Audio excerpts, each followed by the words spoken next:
Good morning and welcome to TMS Book Club. My name is Sewela Langeni from Book Circle Capital. We're an independent bookshop that focuses on African literature.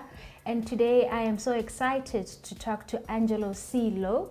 He's a journalist, award-winning filmmaker, and a social activist. Today we're here to talk about his book, The Problem with Black People. Good morning and welcome, Angelo. Good morning, and thank you so much for having us here and for accommodating our book launch the other night. Awesome. Yep. The problem with black people, the title is quite provocative, and I wondered, what is this thinking behind it? What are you driving at? So I was being ironic with the title because a lot of the time people use that cliche and they say, the problem with black people is that they're this or that. They use it to gaslight black people and people of color. And the things that I've written about paint a very, very different picture. It speaks about the systemic issues that people of color face in this country, around the world, that are holding them back. And so by calling the book The Problem with Black People, I'm sending out a message that, there are actual problems that exist that are not the people themselves. And that we shouldn't gaslight people into believing that they are responsible for their own suffering.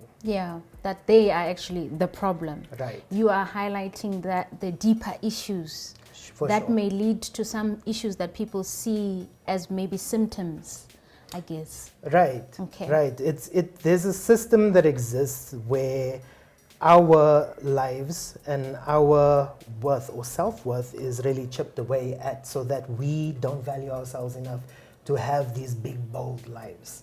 It's the systemic blockages that stop us from becoming the filmmaker or stop us from becoming the author, because we're told to give up our dreams before we even start, or that we're not the right type of person to do that. Maybe our stories don't matter.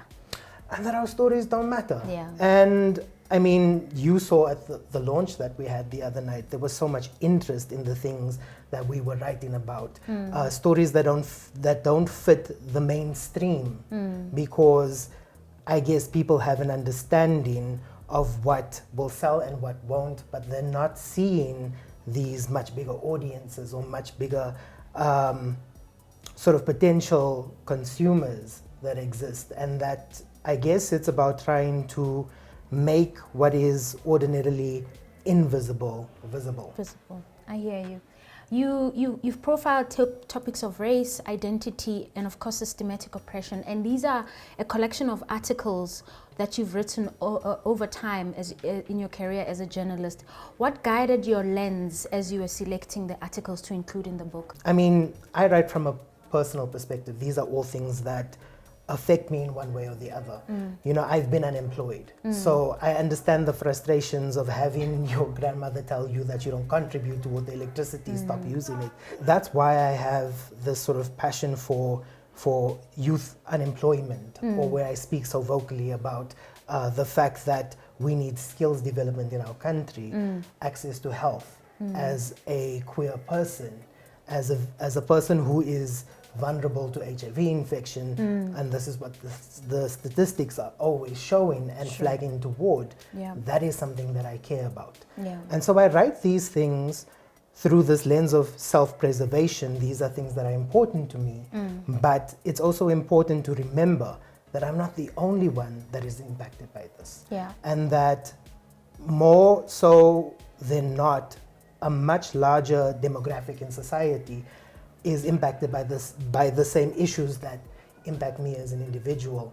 And so I guess I'm trying to use my own experiences and the things that I know to create a better standard of life for myself and for my communities, all the communities that I subscribe to.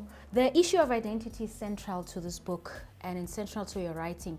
Whether you're writing from your own personal stories or you're borrowing from news headlines of big stories and just highlighting, the issue of identity, the colored community, your own personal story, but how the community is being looked at in South Africa.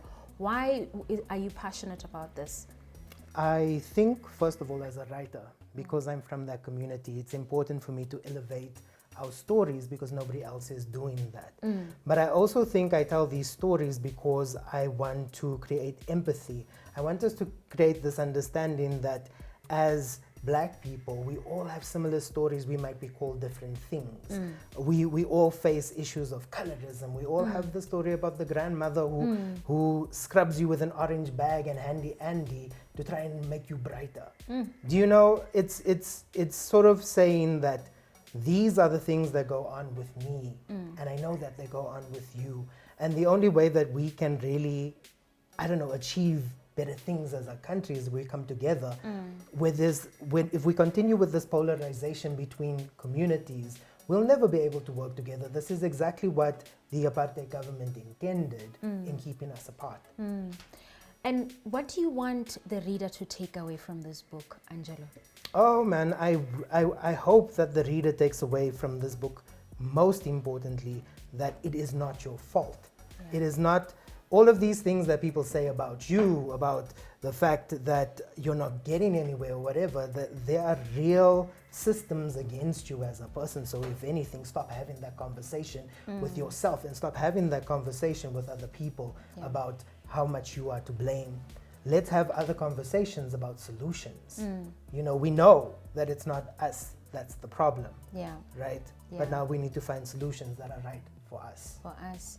And can we expect more writing from you? This is your first a book, and it's a work of nonfiction. Can we expect something?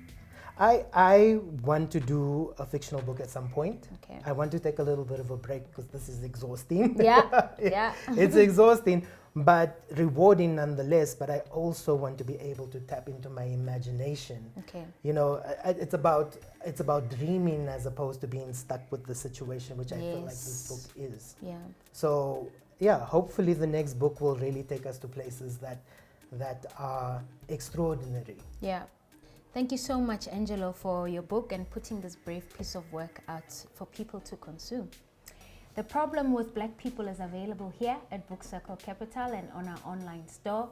For me, Sewela Langeni, that has been the TMS Book Club. Thank you.